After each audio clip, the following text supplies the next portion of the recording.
So మిత్రులారా, చలో ఇప్పుడు మనం చేస్తున్న పని ఇప్పుడు మనం స్టార్ట్ చేద్దాం. చాలా సమయం అయింది కాబట్టి, దాదాపు 1 గంట అవుతుంది కాబట్టి.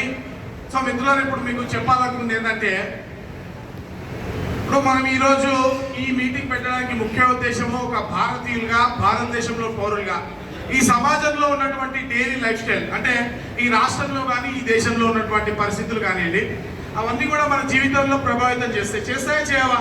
ఇప్పుడు ఫర్ ఎగ్జాంపుల్, నీ కుటుంబంతో నువ్వు కాశ్మీర్ పోవాలనుకుంటావు, ఒక టూరిస్టిక్ స్పాట్, లేదా ఇంకో చోటికి పోవాలనుకుంటావు.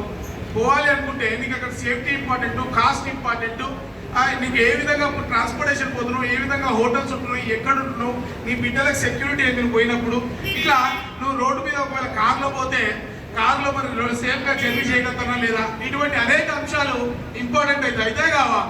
అట్లా కాబట్టి సామాజికంగా ఉన్నటువంటి ఎన్నికలని మనం ప్రభావం చేయాలి. ఇది నాన్ పొలిటికల్ మీటింగ్. ఇది ఏ పార్టీకి అంటే ఒక భారతీయ జనతా పార్టీ ఆర్గనైజ్ చేసినటువంటి మీటింగ్ కాదు.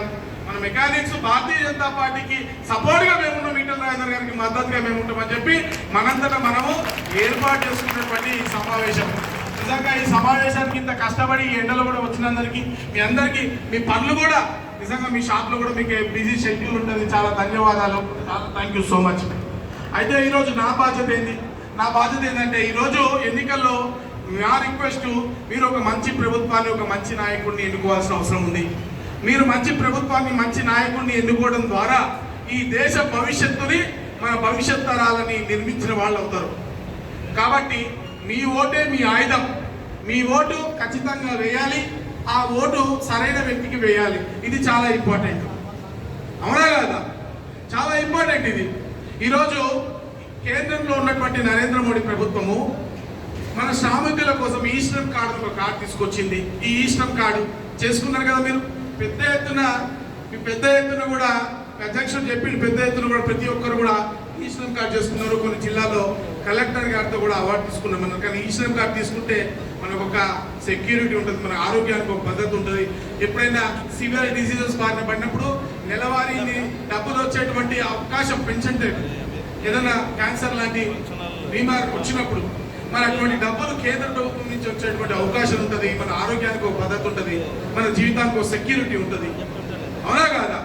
అట్లాగే ఇప్పుడు మన ఇంట్లో ఆడబిడ్డలు ఉంటారు. మన ఆడబిడ్డలకు ఈ రోజున 33% రిజర్వేషన్ చేస్తూ, అంటే 2026లో దాన్ని ఇంప్లిమెంట్ చేస్తారు.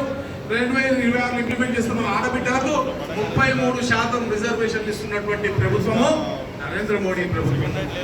మీ అందరిలో చాలా మందికి ఆడబిడ్డలు ఉన్నారా లేదా? ఆడపిల్లలు ఉండడం చేయలేదండి. నేను కూడా ఆడపిల్ల తండ్రినే కదా. మన ఇంట్లో బిడ్డ పెళ్ళైన తర్వాత పెళ్లి చేయాలంటే ఒక్కసారి డబ్బు తీసుకురావడము తండ్రికి కష్టము, వేరే కాదు, అందరికన్నా ఎక్కువ కష్టం తెలిసేది తండ్రికి, అవునా కాదా? మరి ఆడపిల్లల పెళ్లి చేసేటప్పుడు డబ్బులు చేతికి రావాలి, మనలాంటి తండ్రులు ఇబ్బంది పడద్దని చెప్పి మరి ప్రధానమంత్రి నరేంద్ర మోడీ గారు ఆలోచన చేసి సుకన్య సమృద్ధి యోజన 9% ఇటు ప్రపంచం అటువడని ఇటు ఓడని, ప్రపంచ వ్యాప్తం రిసెషన్ ఉండని, డజంట్ రియలీ మ్యాటర్.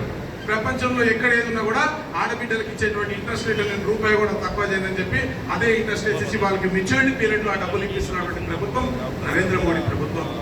మన ఇంట్లో ఆడబిడ్డలు కష్టపడద్దని చెప్పి వాళ్ళకి ఉజ్వల్ గ్యాస్ యోజన కింద ఉచితంగా గ్యాస్ కనెక్షన్లు ఇచ్చినటువంటి ప్రభుత్వం. 10 కోట్ల మందికి ఉచితంగా గ్యాస్ కనెక్షన్ ఇచ్చినటువంటి ప్రభుత్వం నరేంద్ర మోడీ ప్రభుత్వం. ఈ దేశంలో ఉన్నటువంటి 80 కోట్ల మందికి ఉచితంగా రేషన్ ఇచ్చి, కరోనా టైంలో మనం బయటికి పోయి పని చేయకపోయినా, మీకు తెలుసు కరోనా టైంలో బయటికి రావాలంటే ఎంత ఇబ్బంది పడ్డారు. ఒక్కొక్కరు భయపడ్డారు. బండి ముట్టుకొని బండి ఇస్తే టచ్ చేయాలా, టచ్ చేద్దాం, సర్వీసింగ్ చేసుకున్నా ఎండలో పెట్టేదాంట్లో బండి సాలనుకున్నారు, అవునా కదా? అటువంటి పరిస్థితుల్లో మనకు ఉచిత బియ్యాన్ని ఇచ్చి కాపాడింది నరేంద్ర మోడీ ప్రభుత్వం. మిత్రులారా, ఈరోజు భారతదేశంలో మొత్తము విద్యావంతులు లేరు. ఇక్కడ సైన్స్ అండ్ టెక్నాలజీ లేదు.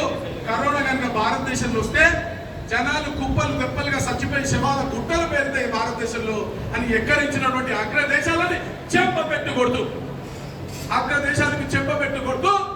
150 కోట్ల మంది భారతీయులకు 3 డోసుల వ్యాక్సిన్ ఉచితంగా ఇచ్చినటువంటి ప్రభుత్వం నరేంద్ర మోడీ ప్రభుత్వము. 150 కోట్ల మందికి ఉచితంగా ఇవ్వడమే కాకుండా ప్రపంచంలో ఉన్నటువంటి అనేక దేశాలకు మొట్టమొదటిసారిగా వ్యాక్సిన్ ఉత్పత్తి చేసి ఈరోజు గయానా అనే ఒక కంట్రీకి పోతే వాళ్ళకి 5:30 తర్వాత అక్కడ ఎవరిని రిసీవ్ చేసుకునే పరిస్థితి, వాళ్ళ ప్రోటోకాల్ లేదట. నరేంద్ర మోడీ గారు పోతే ఆ దేశ ప్రధాని వచ్చి 5:30 తర్వాత రిసీవ్ చేసుకుని కాళ్ళు మొక్కి నా దేశాన్ని కాపాడిన థ్యాంక్ యూ ధన్యవాదాలు అని చెప్పి. ఈరోజు ఆఫ్ఘనిస్తాన్ లో ఒకప్పుడు మనం పోయి యుఎన్ఓలో వేరే దేశాలు ఎత్తుకునే వాళ్ళం, అరే మా దగ్గర అది కట్టేయండి ఇది కట్టేయండి. ఈరోజు ఆఫ్ఘనిస్తాన్ పార్లమెంట్ భారతదేశం కట్టింది మిత్రులారా, భారతదేశం కట్టింది ఆఫ్ఘనిస్తాన్ పార్లమెంట్. ఈరోజు ఆడబిడ్డలు తీసుకున్నటువంటి డ్వాక్రా మహిళల ఇంట్లో కూడా మన వాళ్ళు చాలా మంది గ్రూపుల్లో అక్కడ ఇక్కడ పనిచేస్తుంటారు. వీళ్ళు వడ్డీ, వీళ్ళకి ఇచ్చే రుణాలపైన పూర్తి స్థాయి వడ్డీ కేంద్ర ప్రభుత్వం కడుతుంది మిత్రులారా. కేంద్ర ప్రభుత్వం మన ఆడబిడ్డలకు ఆ డబ్బులు పూర్తిగా కడుతుంది. ఒక్కసారి ఆలోచన చేయాలి, ఎవరైనా ఆడబిడ్డల కోసం ఇంత పుట్టించుకున్న ప్రభుత్వం ఉందా అని అడుగుతా ఉన్నాను. ఈరోజు యువకుల విషయం తీసుకుందాం. యువకుల కోసము make in India, startup India పేరుతోటి అనేక ఇన్నోవేషన్ హబ్స్ తీసుకొచ్చి ఐఐటీలు, ట్రిపుల్ ఐటీలు, మెడికల్ కాలేజీలు పెట్టి వాళ్ళకు విద్యాబుద్ధులు నేర్పించి వాళ్ళ పిల్లలు బాగా చదువుకోవాలి, పెద్ద స్థాయిలో ఉండాలని చెప్పి ఈరోజు ఈ స్కిల్ డెవలప్మెంట్ ప్రోగ్రామ్స్ ద్వారా భారతదేశంలో పిల్లలకి భవిష్యత్తు చూపిస్తూ ఈ దేశపు ఎకానమీని 5th లార్జెస్ట్ ఎకానమీగా తీసుకొచ్చిన ప్రభుత్వం నరేంద్ర మోడీ ప్రభుత్వం. మిత్రులారా, ఈరోజు మీరు చెప్తున్నారు మీకు మళ్ళొకసారి, ప్రపంచంలో ఉన్నటువంటి ప్రతి దేశం ఈరోజు అడుక్కుదింటూ ఉంది, రిసెషన్ లో ఉన్నారు. యూరోప్ లో, యూకేలో, అమెరికాలో సైతం ఉద్యోగాలకు ఇవ్వడానికి ఈరోజు డబ్బులు లేవు ప్రభుత్వాల దగ్గర. యూరోప్ లాంటి కంట్రీస్ లో ఏదైతే టూరిస్టిక్ స్పాట్ డెస్టినేషన్ మనం సినిమాల్లో చూస్తుంటాం కదా, అటువంటి దేశాల దగ్గర ఈరోజు ఉద్యోగులకు ఇవ్వడానికి డబ్బులు లేవు మిత్రులారా. కానీ ఈరోజు భారతదేశంలో కేంద్ర ప్రభుత్వంలో, సరే మన తెలంగాణ రాష్ట్రం దిక్కుమాల పాత ముఖ్యమంత్రి ఉండే మనకు కరోనా, కానీ ఈరోజు దేశవ్యాప్తంగా ఉన్నటువంటి అనేక భారతీయ జనతా పార్టీ పాలిత రాష్ట్రాల్లో కానివ్వండి, కేంద్ర ప్రభుత్వ సంస్థల్లో కానివ్వండి, ఇంప్లిమెంట్ చేస్తున్నటువంటి ఆరోగ్యశ్రీ ఏదైతే ఉందో, ఈరోజు కేంద్ర ప్రభుత్వం ఇచ్చేటువంటి ప్రధానమంత్రి ఆయుష్మాన్ భారత్ నిధులతోనే ఈరోజు ఆరోగ్యశ్రీ ఇస్తుంది. ఈరోజు ఇంతమందికి ఆరోగ్యశ్రీ అందుతుందంటే ప్రధానమంత్రి నరేంద్ర మోడీ గారు చేసినటువంటి ప్రధానమంత్రి ఆయుష్మాన్ భారత్ కారణం. ఇట్లా చెప్పుకుంటూ పోతే అనేకమైనటువంటి స్కీమ్లు, భారతదేశంలో పన్నుల విధానం సంస్కరణ బాగుండాలని చెప్పి జిఎస్టీ తీసుకొచ్చిండు. స్టేట్ కి రావాల్సిన డబ్బుల్ని ఈరోజు చెప్తా ఉంటారు, వేరే పార్టీలు చెప్తా ఉంటారు రాష్ట్రానికి ఏమీ లేదు, రాష్ట్రానికి ఏమీ లేదు. అడుగుతారు ఏమి ఇవ్వాలి, రాష్ట్రానికి రావాల్సిన పన్నుల వాటా 41% పెంచి టోటల్ పన్నుల్లో 41% ఇచ్చేది నరేంద్ర మోడీ ప్రభుత్వం. అవునా కాదా? ఈరోజు స్ట్రీట్ లైట్లు, ఫుట్పాత్లు, స్వచ్ఛ టాయిలెట్లు, వైకుంఠ ధాబాలు, ప్రతి రూపాయి నరేంద్ర మోడీ ప్రభుత్వం ఇచ్చేదే. ఒకప్పుడు భారతదేశంలో ఉన్నటువంటి మహిళలు ఊర్లలో బహిరంగ మలమూత్ర విసర్జనకు వెళ్ళేవాళ్ళు. ఎంత సిగ్గుగా ఉంటుంది. ఒక ఆడబిడ్డ, ఒక పేదింటి బిడ్డ కాలేజీకి వెళ్తుంది, ఇంటికి 4 పిల్లలు వస్తారు, బాత్రూమ్ పోవాలంటారు, సిగ్గుతో తల చచ్చిపోతుంది, ఇంట్లో బాగా టాయిలెట్ లేదే అంటే. అవునా కాదా? అటువంటి దుస్థితిని ఆడబిడ్డలకి రావద్దని చెప్పి ఈ దేశంలో లక్షల కోట్ల రూపాయలతో వెచ్చించి స్వచ్ఛ భారత్ స్కీమ్ కింద మహిళలకు స్వచ్ఛ టాయిలెట్లు కట్టించిన ప్రభుత్వం నరేంద్ర మోడీ ప్రభుత్వము. ఆడబిడ్డల ఆత్మ గౌరవాన్ని కాపాడింది నరేంద్ర మోడీ ప్రభుత్వము.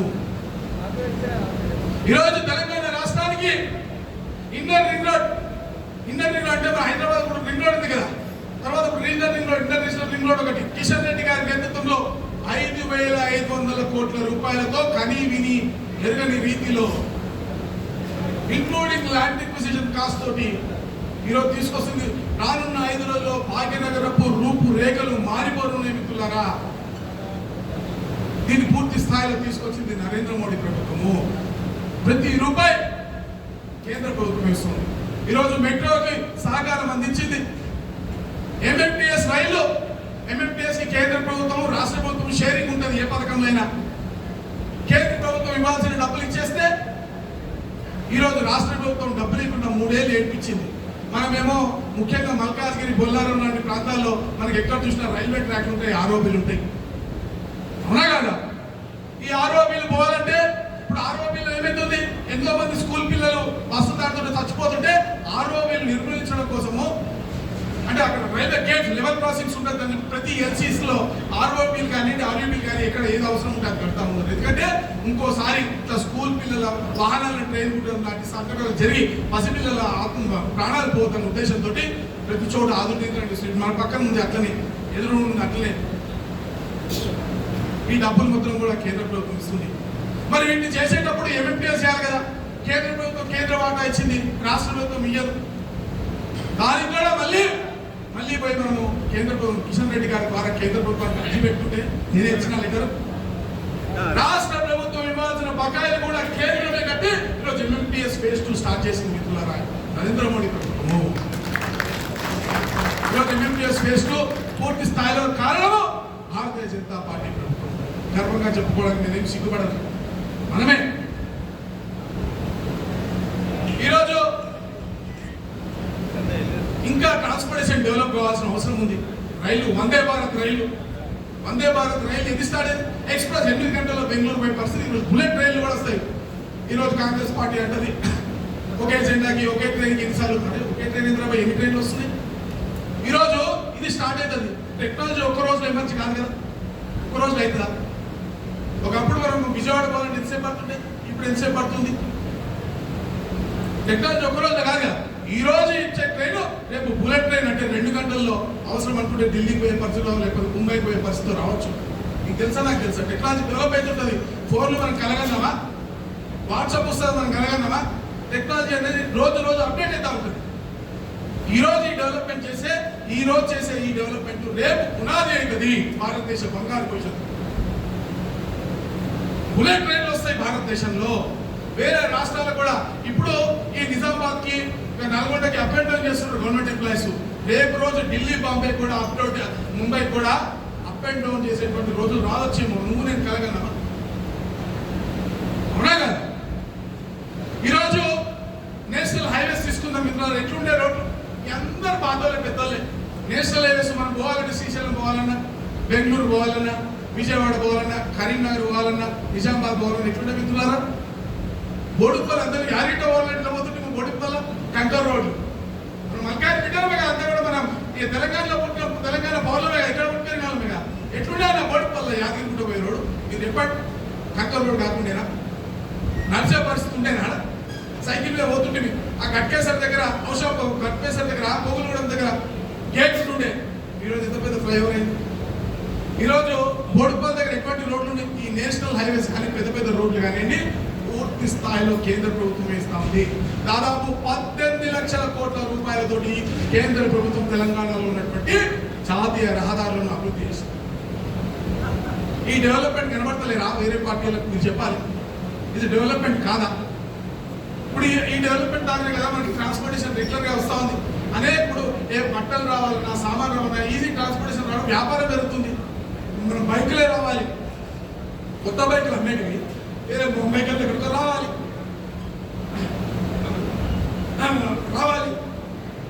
రావాలంటే 3 రోజులు పట్టేది 2 రోజులు వస్తే 1 రోజు వస్తుంది. సరే రాదా? ఇది డెవలప్మెంట్ కాదా?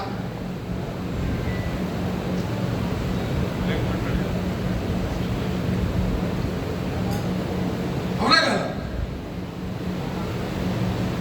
ఇట్లా నేషనల్ హైవేస్ కానివ్వండి, వందే భారత్ రైల్స్ కానివ్వండి, ఎంఎంటీఎస్ కానివ్వండి, మెట్రో కానివ్వండి, రానున్న రోజుల్లో భాగ్యనగర్ మన హైదరాబాద్లో కూడా ఈ ఏదైతే తారనాకటు ఈసీఎల్ కానివ్వండి, మిగతా రోడ్లు కానివ్వండి, ఎయిర్పోర్ట్ కానివ్వండి, ఇవన్నీ కూడా మెట్రోలు డెవలప్ అవుతాయి. దీనికి పూర్తి స్థాయిలో కేంద్ర ప్రభుత్వము ఈ రాష్ట్రంలో ఏ ప్రభుత్వం ఉన్నా కూడా పూర్తి స్థాయిలో సహకరిస్తుంది. రాష్ట్రంలో భారతీయ జనతా పార్టీ కోసం మరింతగా బాగుంటుంది. అవునా కదా? మల్కాజ్గిరిలో కూడా ఇప్పుడు వేరే పార్టీలు చెప్తూ ఉంటారు డబుల్ ఇంజన్ సర్కార్ అంటే ఏందని అడుగుతారు. నేను చెప్తున్నా ఈ రోజున కేంద్రంలో ఉన్నటువంటి నరేంద్ర మోడీ గారు ఒక ఇంజన్, అవునా కదా? Powerful engine. మల్కాజ్గిరిలో ఉన్నటువంటి ఈటెల రాజేందర్ గారు 2వ పవర్ఫుల్ ఇంజన్ అంటున్నాను. ఇదే డబుల్ ఇంజన్ సర్కార్ అంటున్నా. నువ్వు కాంగ్రెస్ వాళ్ళు కోటేసి ఎట్టిపోతుందన్నా వాళ్ళకి ప్రభుత్వం ఫామ్ అవుతుందా? 30 సీట్లు వచ్చే పరిస్థితి లేదు వాళ్ళకి. వాళ్ళు ఏం చేస్తారు? మనకేమో తెలంగాణకి ఏమో చేయగలుగుతారా? ఎంతసేపు జనాలను నిలగొట్టాలి? ఏదో ఒక రకంగా చిచ్చు పెట్టాలి, రాజకీయాలతో కూడా ఇష్టం వచ్చిన ప్రామిస్ చేయాలి. 6 గ్యారెంటీలు, 7 గ్యారెంటీలు, 8 గ్యారెంటీలు, రేపు 12 గ్యారెంటీలు కూడా, డజన్ గ్యారెంటీలు కూడా ఇస్తాడు. వాళ్ళని ఏం పోయింది, ఇచ్చేదా సచ్చేదా, ఇచ్చేదా సచ్చేదా చెప్తాడు, ఏదైనా చెప్తాడు. ఇంటింటికి ప్రతి మహిళకి 2,500 రూపాయలు ఇస్తానండి ఇచ్చిందానే. రైతు రుణమాఫీ చేస్తానండి ఇచ్చిందన్న. ఇంటింటికి 200 రూపాయలు, 200 యూనిట్లు ఫ్రీగా ఇస్తానండి ఇచ్చిందా, ఇచ్చిందా? ఏమి ఇచ్చింది మరి, ఏ స్కీమ్ ఇచ్చిండు? రేపు కూడా ఇస్తాను. ఇప్పుడు ఎన్నికలు అయిపోయింది, మళ్ళీ 2-3 ఏళ్ళ వరకు ఎన్నికలు ఉండవు. అప్పటి సంగతి అప్పుడు చూసుకుందాంలే అంటాడు. ఇచ్చేయట్లేదు, సచ్చేయడం లేదు, అవునా కదా? సరే, వీళ్ళకి skill development, infrastructure development, medical కాలేజీలు, ఐఐటీ కాలేజీలు తలకే ఉంటాయి కదా. వీళ్ళకి ఐటీ గురించి ఐడియా లేదు. ఐటీ మినిస్టర్ కూడా అర్హతగా ఉన్న వాళ్ళు ఎవరున్నారు చెప్పండి? కాంగ్రెస్ పార్టీలో ఉన్నారా? మ్యానుఫ్యాక్చరింగ్ సెక్టర్ గురించి అవగాహన ఉన్న వాళ్ళు ఎవరున్నారు కాంగ్రెస్ పార్టీలో చెప్పండి, ఉన్నారా? మ్యానుఫ్యాక్చరింగ్ సెక్టర్ డెవలప్ అయితేనే కదా మనకి కూడా డెవలప్ అయితే. ఇప్పుడు మనకి మనుషులకు రోగాలు వస్తేనే డాక్టర్కి పని, అంతేనా? మనుషులకు రోగాలు వస్తే డాక్టర్ పని, బైక్లకు రోగం వస్తే మనకి పని. బైక్లకు ఎక్కువ రోగాలు రావాలని మనం కోరుకోవాలి, అవునా కదా? బాగా నడపాలి, రోడ్లు మంచిగా ఉండాలి, బాగా నడపాలి, వాటికి రోగాలు రావాలి, మనకి పని బాగా చేతికి రావాలి, అవునా కదా? ఇది మనం కోరుకోవాలి. పొద్దున్నే దేవుని ముక్కాలి దీనికోసం. అంటే కొంతమంది చేస్తుంటే గాజుపోయి ఏమంటారు, చిన్న చిన్న మేకులు వేసి పంచర్ చేపిస్తారు పంచర్ షాప్లో. మన షాప్ అంత దూరంలో వేస్తారు మేకులు, అలా అటు చూసి చీర దొరుకుతుంటే ఆడికే వస్తాడు. చేస్తుండే నలేదు అట్లా. ఇప్పుడు అయితే నాకు తెలియదు, అప్పట్లయితే చేస్తుండే అట్లా. అట్లనే మనం కూడా ఈ బాగా రిపేర్లు రావాలని కోరుకోవాలి. సరే, ఇప్పుడు మన పిల్లల కోసం మనం చదువుకోవాలంటే పిల్లలకి కాలేజీలు ఇవ్వాలి. ఈరోజు పిల్లలకి చదువుకోవడానికి మెడికల్ కాలేజీలు, ఐఐఎంలు, ఇన్నోవేషన్ హబ్స్. ఇప్పుడు విదేశాల్లో పోయి చదువుకోవడం కూడా స్కాలర్షిప్ ఇస్తున్న ప్రభుత్వం నరేంద్ర మోడీ ప్రభుత్వం. బీసీ, ఎస్సీ, ఎస్టీ, మైనారిటీ వర్గాల పిల్లలకు విదేశాలపై చదువుకోవడం కోసం 20 లక్షల రూపాయలు లోన్లు ఇస్తున్నారు కేంద్ర ప్రభుత్వం. ఈరోజు బీసీలకు నేషనల్ బీసీ కమిషన్ కు చట్టబద్ధత కల్పించినటువంటి ఏకైక ప్రభుత్వము నరేంద్ర మోడీ ప్రభుత్వమే. నరేంద్ర మోడీ ప్రభుత్వము. నరేంద్ర మోడీ ప్రభుత్వంలో 60% మంది బీసీ, ఎస్సీ, ఎస్టీ, బీసీ. ఈ దేశంలో ఒక మైనారిటీని, ఎస్సీని, ఎస్టీని 3 రకాల వ్యక్తులను కూడా తీసుకొచ్చి ఈ దేశంలో అత్యున్నత స్థాయి పదవైనటువంటి రాష్ట్రపతి పదవిలో కూర్చోబెట్టిన వ్యక్తి ప్రభుత్వము నరేంద్ర మోడీ ప్రభుత్వము, భారతీయ జనతా పార్టీ ప్రభుత్వం. రామ్నాథ్ కోవింద్ గారు ఉండేనా? ద్రౌపది ముర్ము గారు అక్కడ కూర్చోండి. హలో, ఆ బండ్లో ఆ చెట్ల కింద పార్కింగ్ చేయరా? ఎందుకంటే అన్న చెట్టు డిస్టర్బెన్స్ అవుతుంది మళ్ళీ. ఎందుకంటే ఒక్క బండి పెడితే అందరూ వచ్చి ఇక్కడే పెడతారు.